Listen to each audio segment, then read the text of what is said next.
आचार्य योगेंद्र यानी इलेक्टेड आर्य प्रतिनिधि सभा का प्रधान बना था, मंत्री बना था। और मंत्री पद पर आते ही, मंत्री पद के ऊपर आते ही इसने अपनी रेल चलानी शुरू कर दी। और इसके ऊपर हमने जो है इंक्वायरी करवाई। बहुत से आरोप थे, उन आरोपों को हमने जो है नजरअंदाज किया।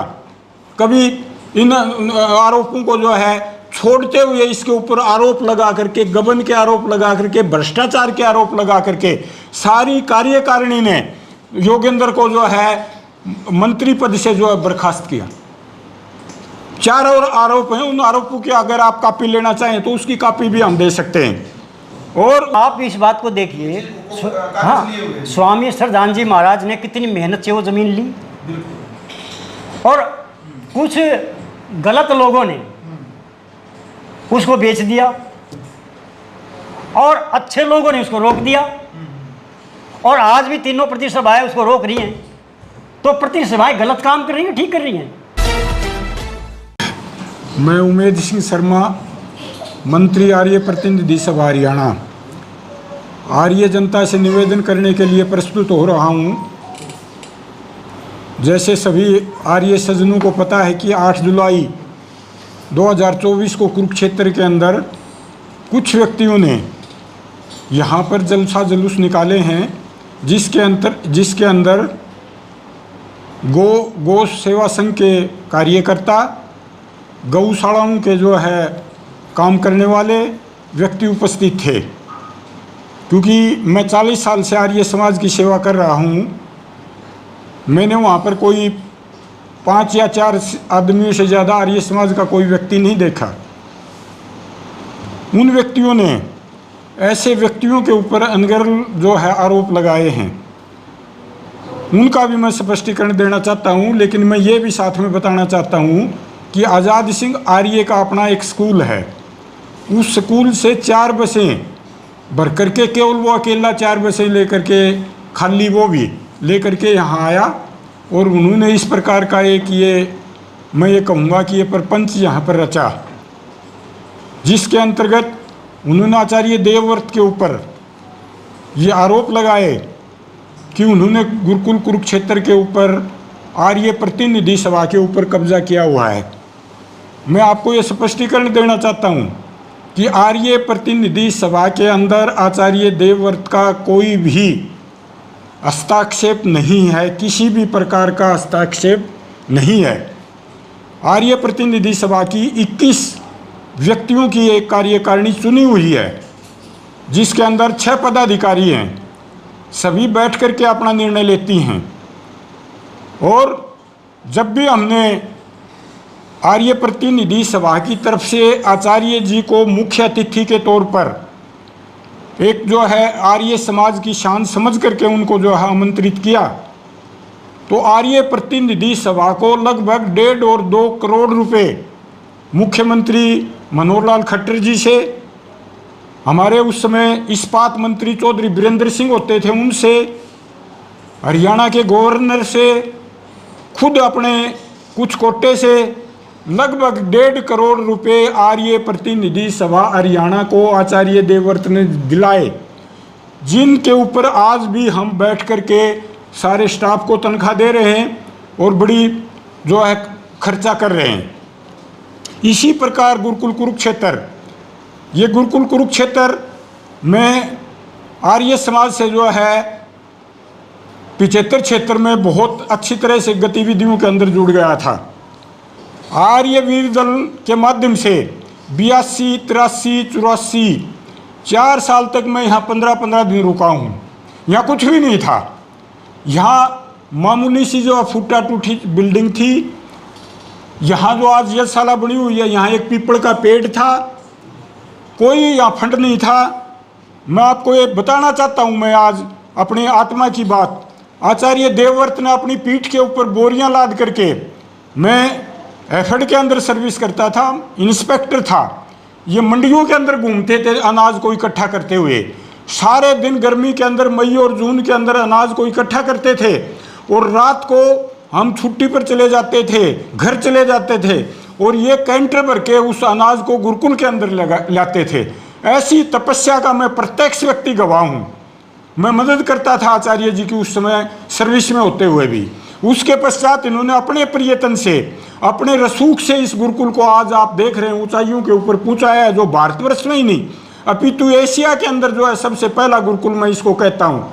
आज जो है बड़े गर्व के साथ मैं कह रहा हूँ कि 17 लड़के जो है एनडीए के अंदर, आईआईएम के अंदर, बड़े बड़े डॉक्टर, इंजीनियर, आईआरएस के अंदर इस गुरुकुल के लड़के आज बैठे हुए हैं। एक बार मुझे पता लगा कि खड़गवासला के अंदर एनडीए की ट्रेनिंग होती है, उसमें ट्रेनिंग के अंदर एक साथ 6 लड़के गुरुकुल के थे, वो इसी गुरुकुल के थे, इसी गुरुकुल से वो लड़के जो है पढ़ करके जो है गए हुए हैं। तो ऐसे गुरुकुल को, और वो लोग कह रहे हैं कि आचार्य जी ने इस गुरुकुल के ऊपर कब्जा कर लिया और उसकी कोई बैलेंस शीट नहीं है। साथियों, मैं आपसे बताना चाहता हूँ, मैं आर्य प्रतिनिधि सभा का मंत्री हूँ और मंत्री होने से पहले मैं आर्य प्रतिनिधि सभा की कार्यकारिणी का सदस्य भी काफ़ी सालों से रह रहा हूँ। कोई ऐसा साल नहीं था जिसके अंदर गुरुकुल कुरुक्षेत्र का बजट आर्य प्रतिनिधि सभा के अंदर नहीं गया हो। आर्य प्रतिनिधि सभा के अंदर गुरुकुल कुरुक्षेत्र का बजट, और दूसरे तो हमारे जो संगठन थे वो बाई पोस्ट भी भेज देते थे। लेकिन मैं ये दावे से कहता हूँ कि गुरुकुल कुरुक्षेत्र का अकाउंटेंट आर्य प्रतिनिधि सभा की मीटिंग के अंदर जाता था और अपने खुद जो है पढ़ करके उस बजट को सुनाता था, और सुनाने के पश्चात आर्य प्रतिनिधि सभा उस बजट को पास करती थी। और आज भी मैं ये दावे से कहता हूँ, मेरे पास कॉपियाँ हैं। जब भी जिस साल की भी कोई भाई आकर के कॉपी देखना चाहता है मेरे दफ्तर में आए, मैं आर्य प्रतिनिधि सभा की प्रत्येक कार्रवाई के अंदर आर्य कुरुक्षेत्र के बजट की जो है वो मैं दिखाऊंगा आपको। 15-20 कितने सालों की जो वो देखना चाहेगा मैं दिखाने के लिए तत्पर हूँ। ऐसे झूठे आरोप लगाना ये बहुत ही गलत है, आर्य जनता को भ्रमित करने की बात है। आचार्य देवव्रत एक ऐसी शख्सियत है, ऐसा व्यक्तित्व है, मैंने अभी बताया मेरा उदाहरण, उसके पश्चात आर्य वीरदल और आर्य समाज के लिए इतना उस व्यक्ति ने काम किया है इस गुरुकुल के अंदर। आज कितने 15 लाख वर्ग फुट का जो है इस गुरुकुल और इस कम्प्लेक्स को बना करके और आर्य जनता को सौंप रखा है। ये ऐसे ही नहीं बैठे हुए हैं, भिन्न भिन्न समय के ऊपर। सबसे पहले आचार्य विजयपाल प्रधान थे, जब ये गवर्नर बने मैं भी उस मीटिंग के अंदर था। इन्होंने कहा जी मेरे को क्यों बना रहे हो, और आचार्य बलदेव भी वहाँ पर उपस्थित थे। उनकी उपस्थिति के अंदर इन्होंने कहा नहीं, आपने संरक्षक के पद के ऊपर रहना पड़ेगा, अगर आप इस गुरुकुल में नहीं रहते हो गुरुकुल नहीं चल सकता। वो जो है संरक्षक के रूप में आचार्य बलदेव और आचार्य विजयपाल ने, उसके पश्चात सभी हमने मिलकर के रामपाल के टाइम में इनको, यानी जो भी प्रधान आता है इनको संरक्षक नियुक्त करता है और ये बड़ी खूबी से उसको चला रहे हैं। और मैं आपको बताना चाहता हूं कि जो आज़ाद आज आरोप लगा रहा है वो आज़ाद इस कार्यकारिणी के अंदर था और काफ़ी दिन से आर्य प्रतिनिधि सभा की कार्यकारिणी के अंदर आज़ाद सिंह रहा है। गुरुकुल कुरुक्षेत्र के बजट के अंदर जो बजट पास होता है आर्य प्रतिनिधि सभा के अंदर, उसमें आज़ाद सिंह के भी साइन है, उसके अंदर आज़ाद सिंह के साइन है। आज वो ये कह रहा है कि ये बजट नहीं है, 4000 रुपये करोड़ खा गए, ये बिल्कुल मिथ्या है, बिल्कुल झूठ है। अगर कोई पैसे खाने वाला होता तो इतना बड़ा विकास नहीं होता इस गुरुकुल के अंदर। आचार्य देवव्रत आज जो है एक बहुत बड़ी ऊंचे आर्य समाज का गौरव है, और कुछ व्यक्तियों को ये बात हजम नहीं हो रही है कि वो आर्य समाज का गौरव है। एक आर्य समाज का व्यक्ति इतनी ऊंची पोस्ट के ऊपर जो पहुंचा हुआ है, यह हमारे सब के लिए गर्व की बात है। इसी प्रकार जो है गुरुकुल का, और दूसरी बात जो मैं आपके सामने निवेदन करना चाहता हूं वो क्या थी,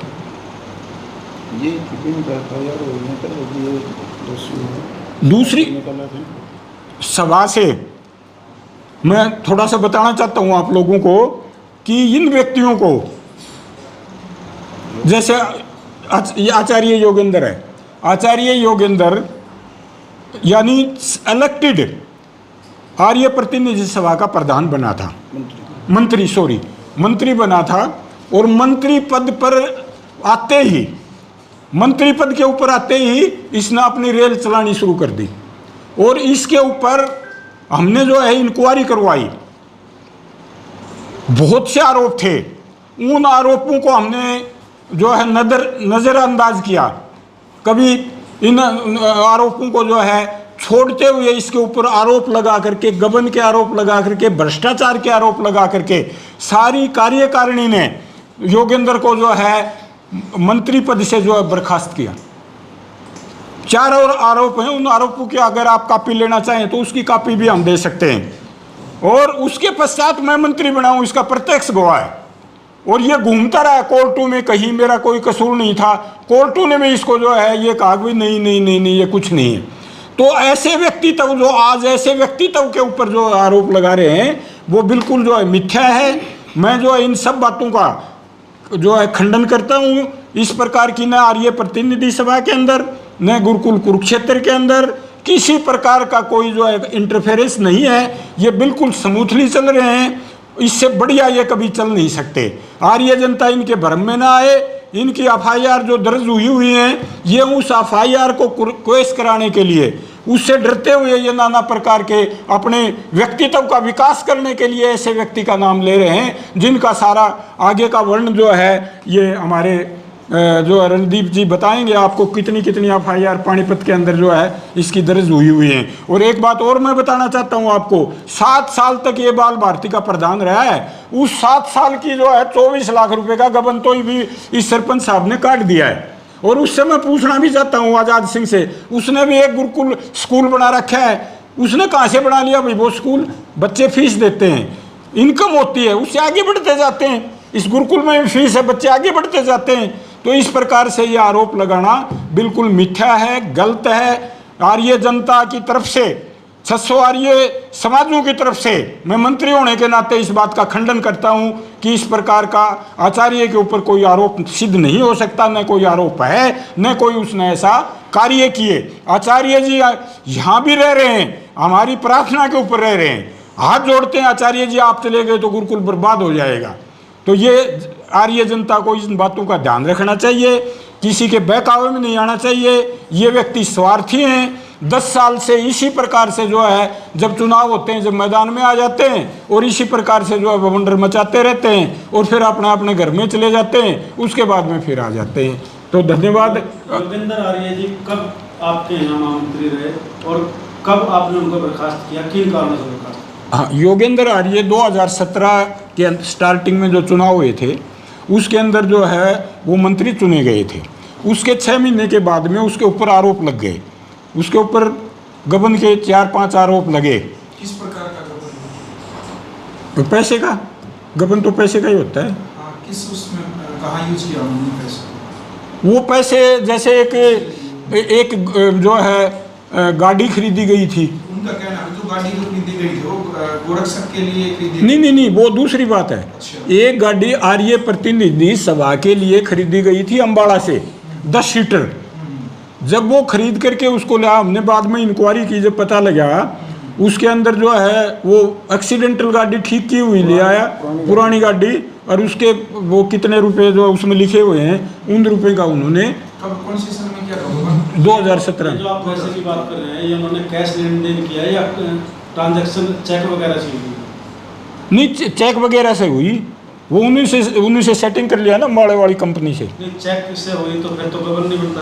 नहीं बनता तो ये है ना, उन्होंने बयान दिए माड़े वाली कंपनी ने। जी, मतलब नई गाड़ी के बदले में पुरानी गाड़ी ले गया? एक्सीडेंटल, मतलब एक अच्छा दुर्घटनाग्रस्त गाड़ी ले गया। हाँ, वो टूट रही थी आगे थे। अच्छा, हाँ, मंत्री जी उनका कहना है जो चुनाव प्रतिनिधि सभा के जो चुनाव जो करवाए गए हैं कि जो पुरानी जो वोट थी, जो सदस्य थे भाई वो तो हटा दिए, नए जोड़ दिए। नहीं ऐसा इसलिए कह रहे हैं कि भी हमारा क्या कसूर था भाई, जो सदस्य जैसे आचार्य राजेंद्र है गुरुकुल कलवा से, भाई ये इनको हटा दिया गया वहां से।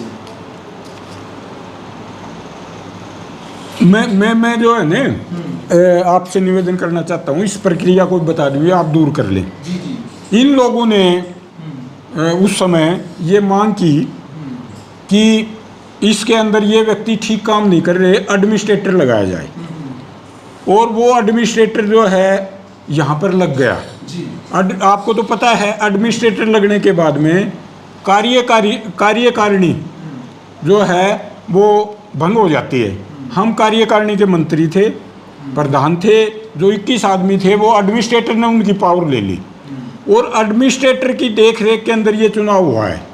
और एडमिनिस्ट्रेटर ने जिन भी फार्मों के अंदर उन्होंने बड़ी बारीकी से चेक किया फार्मों को, जिस भी फार्म के अंदर कोई गलती थी वो फार्म जो है वो रिजेक्ट कर दिया। तो उसमें किसी का भी था, मैं आपको एक इसका उदाहरण देना चाहता हूँ। हमारा एक डिप्टी सुपरिटेंडेंट है सभा के अंदर, उनके पिताजी का आर्य समाज था, उसका भी वो फार्म रिजेक्ट कर दिया। तो उसमें किसी की कोई बात नहीं चली, एडमिनिस्ट्रेटर महोदय ने इन फार्मों को रिजेक्ट किया है। इसमें सभा के किसी भी पदाधिकारी का कोई रोल नहीं है, क्योंकि सरकार की तरफ से एडमिनिस्ट्रेटर लगा था। अभी वो तो 2-3 दिन अभी चलाया भी है मुहिम। हाँ कि जी, अच्छा फिर भी अब हमने क्या किया है कि जो भी व्यक्ति भाई ये प्रस्तुत करना चाहता है कि मेरा आर्य समाज ठीक है, तो अपना रजिस्टर लेके आके दिखाओ, उसको हम फिर जोड़ लेंगे। लेकिन इनके जो सदस्यता जो खत्म हो चुकी है दोबारा से जुड़ सकती है, फीस लगती है उसकी, हम जोड़ लेंगे अगर आर्य समाज है तो। क्योंकि वो फार्म रिजेक्ट हुए हैं, आर्य समाज रिजेक्ट नहीं हुआ। वो फार्म जिस कारण से रिजेक्ट हुआ था वो तो उसको सजा मिल गई, वोट देने का अधिकार उसका चला गया। लेकिन जो आर्य समाज है वो आर्य प्रतिनिधि सभा से जुड़ा हुआ है, उसको हम पुनर्जीवित कर देंगे। तरफ से भी आरोप है जो राधा कृष्ण की जो बेटी है, हाँ, ट्विटर के नाम पर 25-25 हजार रुपए की चेक लेकर के जाती है। हालांकि ये नियम है जो प्रतिनिधि सभा का भी, जो भी ब्लड डोनेशन होता है वो नहीं पैसे ले सकता इस प्रकार से। 25-25 हजार चेक बकायदा बोल रहे हैं।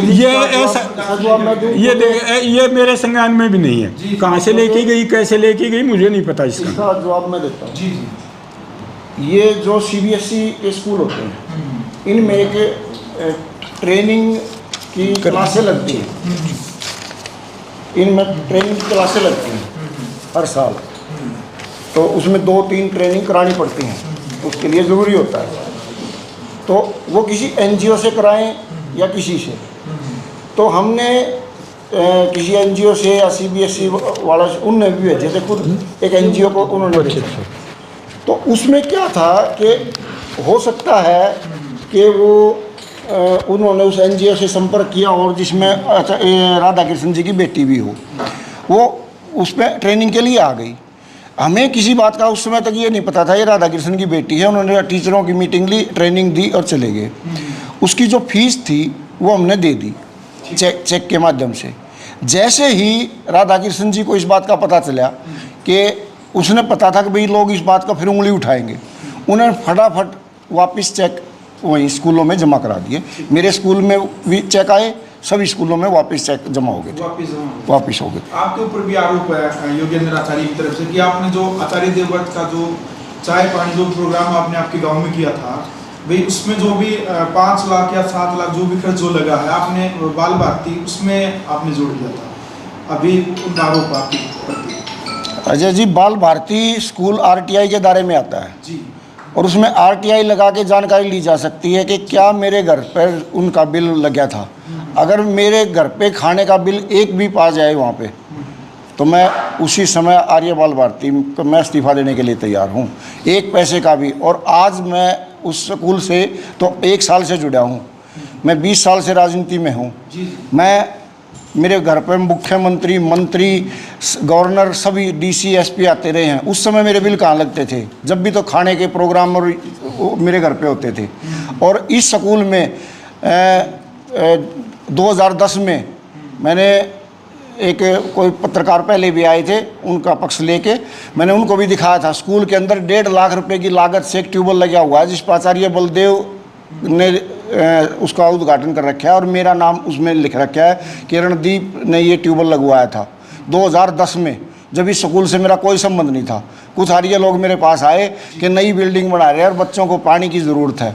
मैंने उसी समय, सुनो बता रहा हूँ, उसी समय वहाँ पर ट्यूबवेल लगवाया था। और सब उस स्कूल के अंदर मेरी रसीदें वो तो पा सकती हैं कि लाख रुपये जब दान दिया, 51,000 रुपये। आचार्य जी का जो प्रोग्राम था स्कूल के अंदर, नई बिल्डिंग का उद्घाटन करने आए थे, उसी दिन 1 लाख का चेक उनके हाथ में दिया था वहाँ पर दान का। और मेरे ऊपर एक और कहा कि भाई वो लोग बैठे हैं जिन्होंने कभी आंदोलन में भाग नहीं लिया। मैं इन्हीं लोगों के साथ में करोथा में भी था। और आपका 2-4 अखबारों में, दैनिक जागरण में, भास्कर में मेरी गिरफ्तारी की भी खबर होगी। जिस दिन संदीप का मर्डर हुआ था, वहाँ पर शहीद हुए थे संदीप जी, उस दिन मेरी गिरफ्तारी भी हुई थी और वो अखबारों में कटिंग भी है उस दिन की। तो मैं इनमें भी शामिल रहा हूँ। और हमेशा स्कूल के जब भी कोई भलाई का काम हुआ, वीर दल के कैंप लगाए, कभी कहते मेरे पास फ़ोन आ जाता, बच्चों के लिए सब्जी टेम्पो भरवा के भेज देता था मंडी के अंदर से, हमेशा देता रहा हूँ मैं। तो उनका आप कहना है कि जो 3-4 महीने हुए हैं, 3-4 महीने के अंदर अंदर 20 से 25 लाख रुपए बाल भारती खाते से उससे निकले हैं अभी। किससे? इन 3-4 महीनों के अंदर अंदर बोल रहे 20 से 25 लाख रुपए? 20 से 25 लाख रुपए कवन बोल रहे हैं? कोई 20 से 25 लाख रुपया नहीं निकला। नई बिल्डिंग बनाई है, 1-1.5 करोड़ रुपया निकला है। 20-25 तो गलत बता रहे हैं वो। 1-1.5-2 करोड़ रुपए की नई बिल्डिंग बनने लग रही है, जो कि आधी तो तैयार भी हो गई है। बच्चे ज़्यादा हो गए थे, बैठने की जगह नहीं थी, स्टाफ रूम में भी बच्चे बैठते थे, तो स्टाफ बाहर बैठता था। तो नई बिल्डिंग बनाई है, उसके लिए 1.5-2 करोड़ रुपये टेंडर दे के सारा कुछ करके टेंडर दे रखा है ठेकेदार को, और वो काम कर रहे हैं। क्यों वो इतना विवाद? और मैंने तो बल्कि जो स्कूल में वो बनाई बिल्डिंग, उसका जुम्मा साथ वाले स्कूल की कमेटी को सौंप दिया। कल ना कोई मेरे पे बात नहीं आए भाई। ठेकेदार उनका बिलों पर साइन साथ वाली कमेटी के लोग करते हैं, और मैं चेक काटता हूँ। जो ईंट जो लगी है उसको 25 लाख के बिल बनाए गए, 25 लाख की ईंट नहीं नजर आ रही, वो ऐसा बोल रही थी।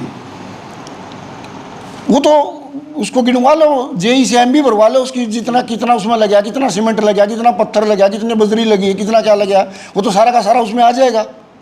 हाँ, उसमें 20-25 का क्या मतलब रहेगा? मैं कह रहा हूँ 1.5-2 करोड़ रुपया लगा है, 20-25 लाख थोड़ा लगा है। वो तो जब वो कंप्लीट हो जाएगी उसके बाद जेई एसडीओ जो पीडब्ल्यूडी के हैं वो उनसे भरवा लेंगे, एमबी भरवा के पता चल जाएगा कितना मटेरियल लगा है।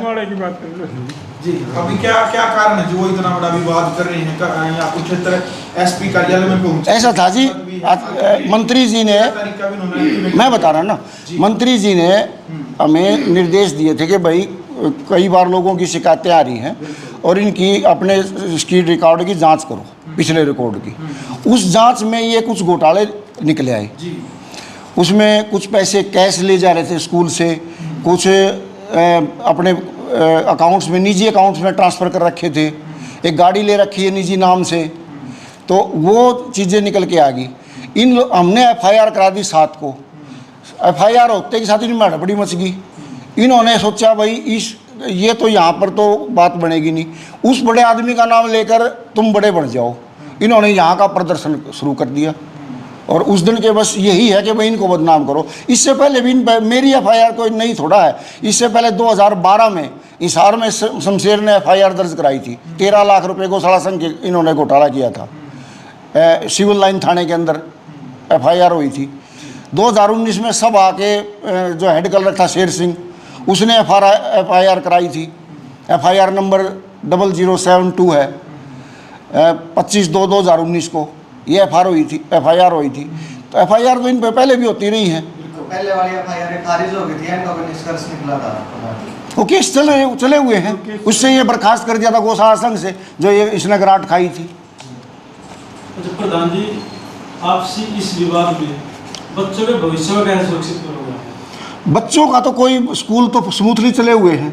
स्कूल में, गुरुकुल में कोई वो नहीं है। हमने सिर्फ जो प्रेस कॉन्फ्रेंस की है वो यही कि भाई आचार्य जी का इसमें कोई रोल नहीं है। आचार्य जी को फजूल में बदनाम किया जा रहा है, और ना कोई द्वेष से कोई एफआईआर कराई जा रही है।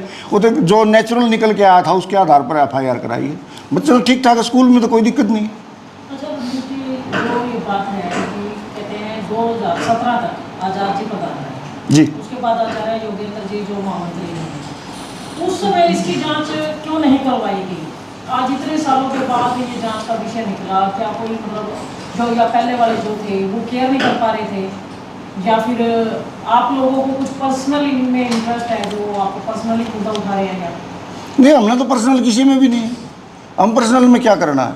मेरे पास तो जैसे जांच के निर्देश आए, मैंने एक कमेटी बनाकर निर्देश वो जांच शुरू करा दी, और उसमें ये निकल के आ गया। नहीं, जो विषय आ रहा है ना, मतलब पहले जो आपसे पहले भी प्रधान आए, वो तो वही जवाब दे सकते जो पहले प्रधान। ये विषय क्यों नहीं उठाया उनके संज्ञान में? जबकि कह रहे हैं कि जब योगेंद्र जी आए इस संस्था में तो उनके 6 महीने के बाद ही सारी बातें उजागर होनी शुरू हो गई थी कि उन्होंने घपलेबाजी की है, घोटाले कर रहे हैं। तो पहले ही जांच क्यों नहीं की गई है? इतना लंबा समय क्यों लिया गया जांच के लिए कार्य प्रतिनिधि सभा के द्वारा? 7-8 साल तो वो प्रधान ही रहा, जी वो आज़ादी प्रधान रहा 7-8 साल। जी। हाँ, तो वो जो प्रधान होगा वो कहाँ उठने देगा अपनी बात।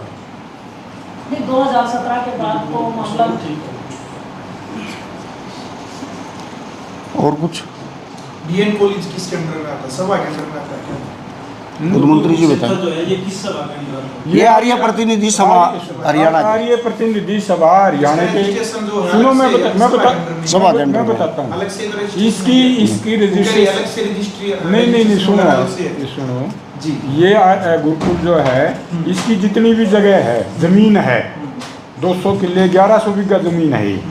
1100 बीघा जमीन से भी 20-30 बीघे जमीन आचार्य जी ने बढ़ाई है, जी और उस सारी जमीन की रजिस्ट्री आर्य प्रतिनिधि सभा हरियाणा के नाम है, जमीन की रजिस्ट्री। तो वो कैसे कह सकते हैं कि भाई ये गुरुकुल जो है वो रजिस्ट्रेशन, और वो तो मैं बता ही चुका कि भैया हमारे साथ बजट पास होता है, हमारे कार्यकारिणी के अंदर जो है हम नियुक्त करते हैं कार्यकारिणी को।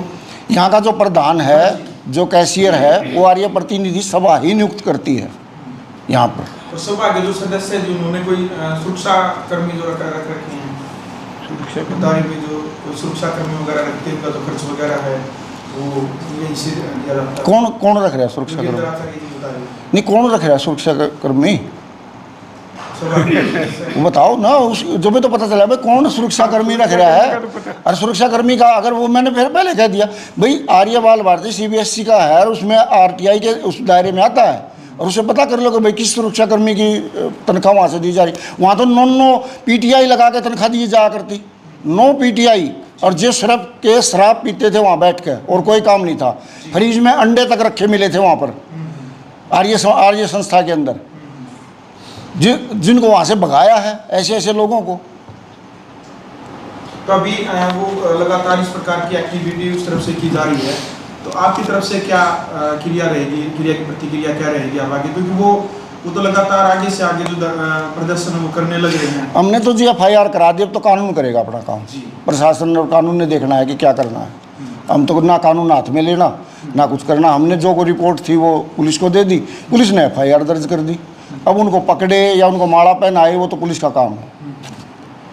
लेकिन आम जनता में कोई अलग ही संदेश आर्य समाज के प्रति जो लोगों की भावनाएं हैं, क्या आप संदेश, क्या अपील, आप ये क्या करना चाहेंगे? जो वीडियो लगातार सोशल मीडिया पर वायरल होती रहती है, आम जनता से क्या अपील आप करें? नहीं, मैं बताता हूँ जी। आम जनता से मैं अपील, और आर्य जनता से भी मैं अपील करता हूँ कि इस प्रकार के जो भ्रमक जो प्रचार हो रहे हैं, जो झूठे व्यक्ति कुछ व्यक्तियों को इकट्ठा करके और इस प्रकार के जो प्रचार कर रहे हैं, उनके झांसे में ना आए। आर्य प्रतिनिधि सभा हरियाणा अपना कार्य कर रही है, वेद प्रचार कर रही है, भजन उपदेशक रख रही है, और जगह जगह प्रचार कर रही है। आगे भी हम प्रचार करते जाएंगे। इस प्रकार का आर्य प्रतिनिधि सभा हरियाणा के जितने भी स्कूल हैं, जितने भी हमारे गुरुकुल हैं, उनके अंदर कोई किसी प्रकार की त्रुटि नहीं है। कोई व्यक्ति किसी भी टाइम आकर के चेक कर सकते हैं, हम खुला चैलेंज करते हैं। और आर्य जनता बिल्कुल हमारे साथ है। आप ये जो है हैरान हो गए ये जान करके, जब मैंने अब तीसरी बार चुनाव लड़ा है और मैं निर्विरोध जो है वो मंत्री बना हूँ, मेरे मुकाबले में कोई नहीं खड़ा हुआ। तो मंत्री जी, जब ये मतलब इतना बड़ा विवाद हो गया, भाई यार ये परिवार था, बैठ करके इस बात को सुलझा नहीं, बैठ करके कैसे? अब यार आप जैसे आजाद के खिलाफ या किससे बैठते? ऐसा है जी, बैठने के लिए कोई तैयार भी होता है कोई हमारे नहीं, हमारे पास आते जी, वो कोई शिकायत होती तो बताते भाई हमें ये शिकायत है, हम बैठ जाते। उन्होंने तो हमें पता ही नहीं। FIR से पहले आपने बातचीत करने का प्रयास किया आजाद से ही हो गया? नहीं, किस लिए? वो तो अपना काम कर रहे हैं। वो गौशाला संघ का अपना प्रधान है, वो अपना स्कूल चला रहा है। अब कल कोई आ जाएगा और आप कहोगे उससे आपने बात करनी थी, भाई उनको कोई शिकायत उनको थी ना, हमें तो कोई शिकायत ही नहीं थी। हमें कोई शिकायत होती तो हम बात करते। प्रयास नहीं किया बैठ करके बात? नहीं, हमारे पास कोई आया ही नहीं। और अजय जी, मैं दफ्तर को अटेंड करता हूँ। उन्होंने कहा ना, आजाद जी ने कहा कि मैंने शहीदों के परिवारों को 11-11 लाख रुपए दिए। उन्होंने स्कूल से दिए थे, न कि अपनी जेब से। वो अपनी जेब से। और मेरी उस सभा से इस सभा में ना मैं कोई मंत्री था, ना मेरा कोई पदाधिकारी था, ना कुछ था, सिर्फ एक आर्य समाजी होने के नाते। और मैं उस वहाँ पर आंदोलन में भी गया था जिस दिन संदीप पे गोली लगी, उसी दिन वहाँ गिरफ्तार हुआ था। मेरी कटिंग है उस दिन की। और संदीप का परिवार इस बात का साक्षी है। आप संदीप के परिवार से पूछना, उसके भाइयों से, उनसे, कि जब संदीप का वो दरवाज़ा बनाया था, स्मारक बनाया था, उसमें सबसे ज़्यादा पानीपत ज़िले के अंदर पैसा किसने दिया था? सबसे ज़्यादा पैसा डोनेशन में मेरा नाम है उसमें लिखा हुआ। उस समय मेरा इस सभा से कोई लिंक नहीं था, एक आर्य समाजी होने के नाते हमदर्दी थी। मंत्री जी, यहाँ का जो ऑडिट है वो प्रत्येक वर्ष होता है जो इनका यहाँ से ऑडिटेड, पता है क्या है G system? Audited balance sheet, balance sheet और इनका आगामी बजट जी वो सभा के पास आता है हर वर्ष जी, और सभा उसको यस करती है। अब ठीक है, हमने आपका बजट जो है पढ़ लिया, देख लिया, और इस बजट के अनुसार आप अपना काम करें। उसका सारा रिकॉर्ड मेरे पास सभा में है, कोई भी भाई आकर के किसी भी समय देख सकता है। कई आचार्य की जो इस समय पूरे समाज के अंदर प्रशंसा हो रही है, उससे तो नहीं वो विचलित होगी? हाँ, यही तो आप बात है, विचलित ही वो इससे हो रहे हैं। तो ये जो आरोप लगाए जा रहे हैं जी रणनीति झूठे हैं भाई, अगर आचार्य देवव्रत जी ने भाई करोड़ों रुपए के प्रोजेक्ट शुरू कर रखे हैं, गुरुकुल शुरू कर रखे हैं, 4 जो गुरुकुल है उनका निर्माण चलने लग रहा है। भ्राता जी जी मैं एक बात कहता हूँ, जी जी बिड़ला जो है, बिड़ला सुने आपने? हाँ सुनो वो हिंदुस्तान का सबसे बड़ा पूंजीपति है। जी जी उसका एक लोटर, एक थाली अब भी गिरवी रखा हुआ है। जब वो नवलगढ़ से चला, उस समय उसके कुछ भी नहीं था उसके पास, और वो हिंदुस्तान का सबसे बड़ा एक पूंजीपति बना। वो पैसे कहाँ से लाया? अपनी मेहनत से, अपनी कमाई से। जो व्यक्ति अपनी मेहनत से, अपनी कमाई से, जीरो से भी कोई अपना काम धंधा करता है, अरे कोई आदमी आगे बढ़ता है, वो कुछ भी करे, उसके ऊपर कटाक्ष करने की क्या जरूरत है? आज मैं हूँ, मैं खेती कर रहा हूँ, मैं कोई भी अपना बिजनेस कर रहा हूँ, उस पैसे को बढ़ा करके और करूँगा, ये मेरी मेहनत है। आर्य समाज का तो नियम जी, सबकी उन्नति को अपनी उन्नति समझनी चाहिए। वो नहीं मान रहे फिर। इस प्रकार का कुछ नहीं है। जो भी कुछ इन्होंने कोई किया भी है तो वो मेहनत है इनकी, या सब लोगों का जो है ये ऐसा कुछ भी नहीं है। ये लोग वैसे ही जो है, जब इतनी बातें इनकी झूठी हैं तो और क्या करोगे आप बताओ? अच्छा जी, एक ट्रस्ट है जिसके ये और गुरुकुल हैं, आचार्य जी के नहीं है, ट्रस्ट है, और उस ट्रस्ट ने कई सौ करोड़ रुपया लोन उठा के ये गुरुकुल और ये बनाए हैं। क्योंकि यहाँ पर इतनी लोग आते थे, 13,000 के लगभग हर साल टेस्ट देने के लिए आते हैं बच्चे। तो यहाँ पर 13,000 के लगभग हर साल टेस्ट देने के लिए आते हैं बच्चे, और इतने बच्चों का दाखिला नहीं होता था। लोग आगे कहते आचार्य जी थोड़ा और बढ़ाओ, इसलिए वो ट्रस्ट बनाकर वो और गुरुकुल बनाएंगे। लेकिन ये गुरुकुल आज भी आर्य प्रतिनिधि सभा का है, प्रतिनिधि सभा इसका हिसाब लेती है, इसका प्रधान मैनेजर जो भी है, कैशियर है, वो सारा आर्य प्रतिनिधि सभा नियुक्त करती है और उसी के देखरेख में चलता है। तो ये जो सदस्य जो आर्य प्रतिनिधि सभा के जो टोटल सदस्य कितने हैं सर? जो प्रधान पद का ये बता देंगे, इनको भी दे दो टाइम।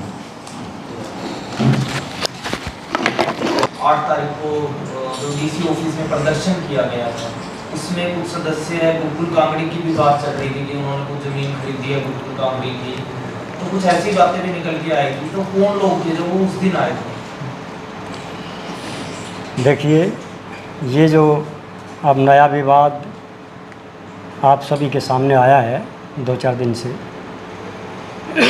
एक तो इस विवाद की मैं घोर निंदा करता हूँ सन्यासी होने के नाते।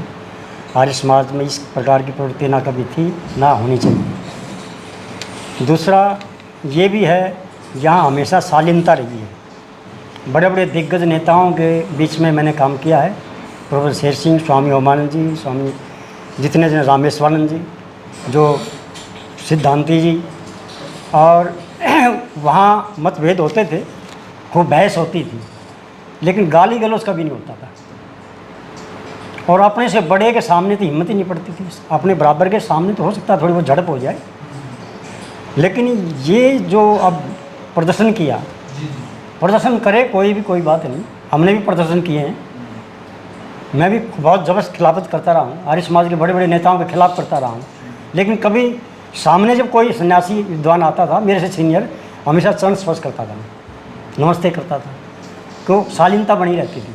मतलब दोबारा मुंह दिखाने लायक रहता था। कहने का मतलब ये है, आज आप किसी को गाली देंगे तो दोबारा आदमी की हिम्मत नहीं पड़ती उसके सामने आ जाए आदमी। तो आचार्य जी एक पढ़े लिखे आदमी, उसके बारे में कोई ये कहे कि ये आचार्य पाचार्य नहीं है, और वो भी अधने से आदमी, और वो एक व्यक्ति गवर्नर है और एक इतने बड़ी संस्था का जो पूरे मतलब हिंदुस्तान के अंदर 10वें नंबर पर है, हरियाणा के अंदर 1 नंबर पर है, हॉस्टल सिस्टम में भी, एजुकेशन में भी, गेम आदि के अंदर, विद्या के अंदर। तो उसकी इतनी मतलब अच्छी हरकत से जो है आदमी को गाली गलौज करे, प्रदर्शन का कोई विरोध नहीं होता कभी, प्रदर्शन का राइट है, फंडामेंटल राइट आदमी का। लेकिन एक असभ्य तरीके से, और वो भी एक ऐसे मतलब व्यक्ति के सामने जो मुंह से जबान नहीं निकालता किसी के बारे में, अपने काम में लगा हुआ है। आज आचार्य देवव्रत जी जहाँ ये संस्था बनाई है, ये तो मैं बहुत सामान्य समझता हूँ, जबकि इसका चाहे हिंदुस्तान में नाम हो, उनका सबसे बड़ा काम तो कृषि के ऊपर है। हिंदुस्तान के, पूरी दुनिया के बड़े बड़े कृषि वैज्ञानिक उनके लेक्चर सुनते हैं। तो ये छोटी बात है क्या? बहुत बड़ी बात है।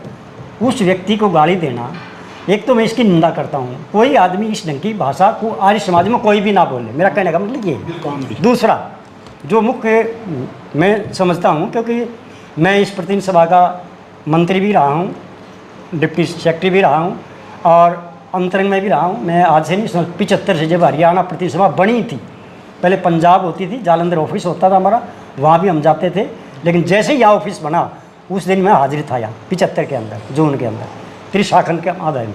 तो आज स्थिति ये है कि ये, क्योंकि ये जो कांगड़ी विश्वविद्यालय है, ये 3 सभाओं का है, जो हरिद्वार के अंदर, पंजाब आर्य प्रतिनिधि सभा, आर्य प्रतिनिधि सभा हरियाणा, आर्य प्रतिनिधि सभा दिल्ली, जिसके हरियाणा के मंत्री आप हैं उमेश सिंह जी।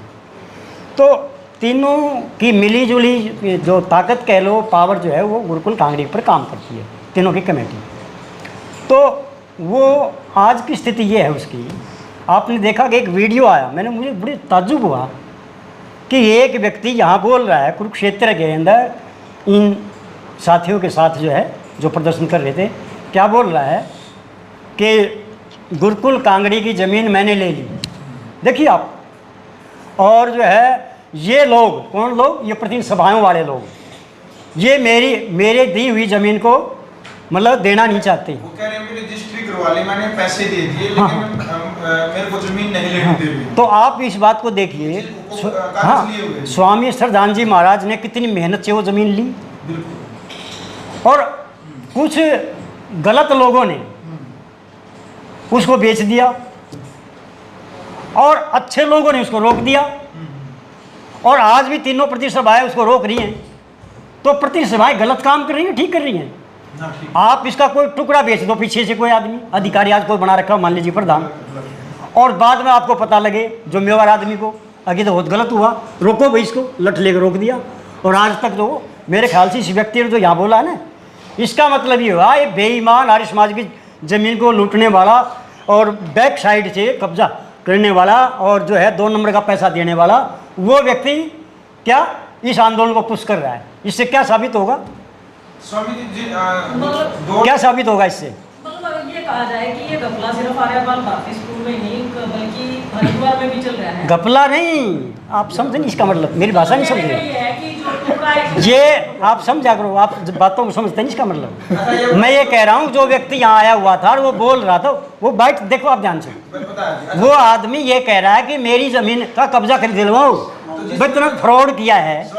है जी, और न्यायालय, सुनो, न्यायालय में विचाराधीन है, विचाराधीन है। तो कमाल की बात हो, आंदोलन को पुश कर रहा है और उसको वो कह रहे हैं बोल तुम।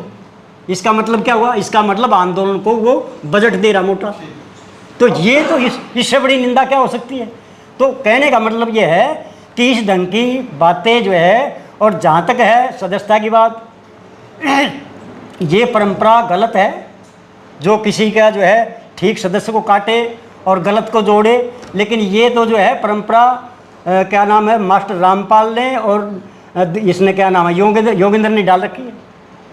वो बताएं, वो सब लोगों के काट गए थे उन्होंने। तो ये तो फिजूल की बातें जो है ये करते हैं। हाँ जी, विजयपाल ने भी, हाँ विजयपाल ने भी परंपरा, और उसमें बाकायदा नहीं, बाकायदा एक प्रस्ताव पास किया। क्या पास किया?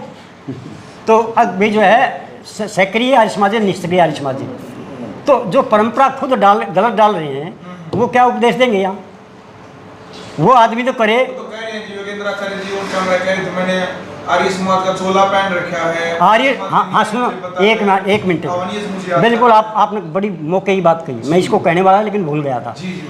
आर्य समाज का कोई चोला नहीं होता, सिद्धांतिक। हाँ, कपड़े से चाहे पैंट शर्ट पहने, धोती कुर्ता, या किसी जो है लाल में सफ़ेद में आ जाए, कोई दिक्कत नहीं। इस लाल में पहन करके हिंदुस्तान के जो है 90% जो बाबा जी जो है ना, क्या काम करते हैं हिंदुस्तान में पता है? सुल्फार, भांग, शिव के नाम से क्या क्या गोडम चला रखा है। इसलिए मैं ये कहना चाहता हूँ कि ये आचार्य जी वाली बात है। देखो, मैं ये कहना चाहता हूँ, आचार्य जी आज से नहीं है, मैं भी प्रतिदिन सभा में उपदेशक होता था, आचार्य जी उपदेशक होते थे। सन 80 और 82 की बात कह रहा हूँ आपने। तो आचार्य जी की देखिए, मैं सब संस्थाओं को जानता हूँ, एक को टिप्स पे है किसकी कार्यकारिणी कैसे बनी हुई है। मैं किसी गुरुकुल का व्यक्ति का नाम नहीं ले रहा, लेकिन सच्चाई बता रहा हूँ। जिन गुरुकुलों के लोग जो है मतलब जो है प्रधान और आचार्य गुरु बने हुए हैं, कुलपति, उनके अपने रिश्तेदार, अपने सगे संबंधी, उन सब की कमेटियों में होंगे। इस कमेटी में मैं दावा करता हूँ, मैं आज से नहीं जानता इसको, मैं रजिस्ट्रार भी रहा हूँ। रजिस्ट्रार का मतलब सारी संस्थाओं का चेक करने वाला। आचार्य जी जब आचार्य थे तो मैं रजिस्ट्रार था ये संस्था का, तो तब भी मैं चेक करता था। तो पाया क्या, 21 की जो 15 की कमेटी थी, एक भी आचार्य जी का रिश्तेदार नहीं था, एक भी ना। तो जितनी संस्थाएं हैं मैं बहुत बारीकी से देखता हूँ, उनमें अभी भी नहीं है। और दूसरा और बता दूँ खासियत, आचार्य जी खासियत क्या है? ये खासियत है कि एक भी कर्मचारी, सैकड़ों कर्मचारी हैं यहाँ, रिश्तेदार नहीं रखते। इन्होंने गांठ बांध रखी है, रिश्तेदार काम नहीं करेगा, हरामखोरी करेगा और भट्ठा बिठाएगा। और उसका परिणाम है कि आप ढूंढ जाओ 200-300 कर्मचारियों में एक कर्मचारी रिश्तेदार नहीं मिलेगा, एक भी। छोटी बात है क्या? बहुत बड़ी बात है।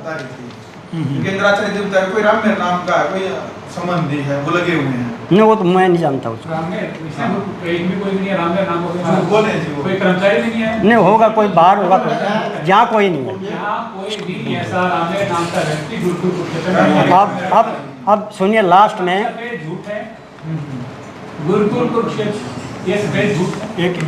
एक मिनट में बात खत्म कर। हाँ, जो अब ये जो जिस प्रकार से अभद्रता का जो ज्ञानंगा नाच हुआ है, तो ये सारी एक प्रकार से कार्यकारिणी ये फैसला कर रही है कि जो ये अनर्गल प्रलाप किया गया है, इसके खिलाफ जो है आचार्य जी से भी रिक्वेस्ट करते हैं हम, और कार्यकारिणी के लोग भी बैठे हैं, इन सब से करते हैं कि इस पर पूरा संज्ञान लिया जाए, इसके खिलाफ जो भी कानूनी कार्रवाई हो सकती है वो की जाए। धन्यवाद। जैसे अभी आपने बात की, ये कह रहे थे जी, उनकी तरफ से आरोप है कि जो कार्यकारिणी का सदस्य रम्य, उनके भाई को लगाया गया। हालांकि सभा का नियम है, जो भी कार्यकारिणी का सदस्य है भाई, उसके रिलेशन में कोई नहीं लग सकता। देखिए, पहली बात जैसे भी बात की हमारे मंत्री साहब ने और हमारे जो सन्यासी महात्मा जी ने बात की कि मैं गुरुकुल कुरुक्षेत्र का, रामनिवास आर्य, मैं गुरुकुल कुरुक्षेत्र का व्यवस्थापक हूँ। मैं बात गुरुकुल कुरुक्षेत्र की कर रहा हूँ। गुरुकुल कुरुक्षेत्र में आचार्य जी का आज तक एक भी कोई रिश्तेदार नहीं है। 43 साल से वो यहाँ पे अपनी सेवाएं दे रहे हैं। 35 वर्ष तक यहाँ के वो प्राचार्य रहे। उस दौरान भी उनका कोई भी ऐसा घर का मेंबर, कोई भी रिश्तेदार आज तक इसमें कर्मचारी नहीं है। एकदम से वो एकदम ईमानदार व्यक्ति हैं। मैं बताना चाहूँगा कि 1981 में जब वो आए थे, जब गुरुकुल की स्थिति क्या थी, बच्चों को खाने के लिए अनाज नहीं था। उन्होंने अपने कंधे पे बोरियां ढो के यहाँ बच्चों के लिए अनाज इकट्ठा किया। वो गांव जाते थे, गांव जाकर, और स्थिति ये थी कि अनाज इकट्ठा करने के बाद इतना भी पैसा नहीं था कि ट्रॉली से, ट्रैक्टर से, टेम्पो से, किसी साधन से जो है अनाज वहाँ से लाया जाए। ठीक है ना जी? तो मैं ये बताना चाहता हूँ। दूसरी बात, गुरुकुल कुरुक्षेत्र की अगर हम बात करें रिजल्ट की बात में, जैसे कि मंत्री जी ने बताया कि ये पूरे देश में 10वें नंबर पे है, और हरियाणा में पिछले 8 साल से नंबर 1 संस्था ऐसे नहीं बन गई, क्योंकि ईमानदारी से यहाँ पे काम हो रहा है। आज हमारे 55 बच्चे एनडीए में, सैनिक स्कूल में भी इतने बच्चे नहीं जाते जितने बच्चे हमारे एनडीए में 55 बच्चे जा चुके हैं। IIT NIT में 100+ स्टूडेंट्स हमारे जा चुके हैं अब तक। इतना अच्छा रिजल्ट, आप हमारी बिल्डिंग देखिए, हमारे पूरे सिस्टम को देखिए कितना अच्छे से डेवलप ये हुआ है। अगर इसमें बेईमानी होती तो आज इतने ये करोड़ों की बिल्डिंग हमने बना दी। आपको मैं दिखाऊंगा, पूरा भ्रमण कराऊंगा। गौशाला की अगर मैं बात करूं, जब आचार्य जी यहाँ पे आए, गौशाला के नाम पर मात्र 6 गाय, एक बाड़ा था, लोगों से मांग कर पशु लाए। आज 350 गाय, 18 क्विंटल दूध आज हमारे गुरुकुल का है, और पूरा दूध जो है हम अपने बच्चों को पीने के लिए देते हैं। दूसरी अगर खेती की बात कहूँ, 180 एकड़ की ज़मीन होते हुए भी गुरुकुल के पास एक भी बीघा ज़मीन क्यों नहीं थी, लोगों ने कब्जा किया हुआ था। आचार्य जी ने जान पर खेलकर उस ज़मीन को छुड़वाया है, कब्जे से छुड़वाया है। आज गुरुकुल की 180 एकड़ भूमि पर प्राकृतिक कृषि हो रही है, और जो पूरे देश में है एक आदर्श मॉडल खेती का बना हुआ है, और जहाँ पे बड़े बड़े वैज्ञानिक आके जो है ट्रेनिंग लेते हैं, सीखते हैं। आज किसान बचाने का कार्य हो रहा है, गौमाता बचाने का कार्य हो रहा है। और जैसे मंत्री ने बताया कि कौन सा ऐसा गुरुकुल है, कौन सी ऐसी संस्था है जिसने ज़मीन बढ़ाई है, घटाई हो, लेकिन गुरुकुल कुरुक्षेत्र की ज़मीन अब भी बढ़ी है और बढ़ती जा रही है। दूसरी बात, अगर हम बात करें आज़ाद सिंह की बात करें, वो आरोप लगाते हैं कि इन्होंने हज़ारों की संपत्ति खड़ी कर दी।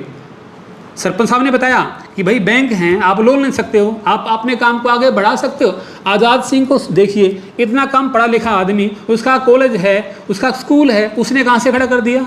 इसका मतलब उसने भी कहीं से गमन किया होगा। अगर वो लगता है कि धोखाधड़ी से सिस्टम खड़े होते हैं, तो उसने कहाँ से, उसका मतलब उसने भी धोखाधड़ी से खड़ा किया है। ये उनकी मेहनत है, बैंकों से लोन लिया है, तब जाके अपनी संस्थाओं को खड़ा किया है। और क्यों खड़ा किया है? समाज का प्रेशर है, समाज का प्रेशर आया। 300 सीट्स हमारे यहाँ पे होती है, 13-13 हज़ार बच्चे यहाँ पे आते हैं। आचार्य जी कुछ करो, आचार्य जी कुछ करो, आचार्य जी कुछ करो, खोलो। लेकिन आचार्य जी इस नीति के व्यक्ति नहीं थे कि मैं कर्जा लूँ, लेकिन लोगों ने प्रेशर किया कि सोचा चलो राष्ट्र के हित के लिए कुछ संस्थान बनाए जाएँ, तो बैंक से लोन लिया, लोन लेके सिस्टम खड़े किए। आज उनके अपने सिस्टम हैं, कोई भी कर सकता है, आप भी संस्था बनाइए। और आचार्य जी उस संस्था के मालिक नहीं हैं, वो एक मेंबर है, सदस्य है, ट्रस्ट है, ऑर्गेनाइजेशन है, कोई भी बना सकता है, कोई भी लोन ले सकता है। ये सरासर झूठ है, अफवाह फैला रहे हैं लोग, बिन मतलब के ऐसे व्यक्ति को बदनाम कर रहे हैं जो बहुत नियति ईमानदार है, जिनकी नियति और करने में कोई अंतर नहीं है, कथनी करने में कोई अंतर नहीं है, एक प्रतिष्ठित व्यक्ति हैं। लेकिन ये पाखंडी लोग, झूठे लोग, ये आर्य समाजी नहीं है, ये आर्य समाजी नहीं है, ये झूठे हैं, बेईमान हैं, एक व्यक्ति की छवि को बस खराब करने पे लगे हुए हैं। धन्यवाद। राष्ट्र निर्माण की जानकारी के लिए ग्राउंड मीडिया चैनल को सब्सक्राइब करें और शेयर करें।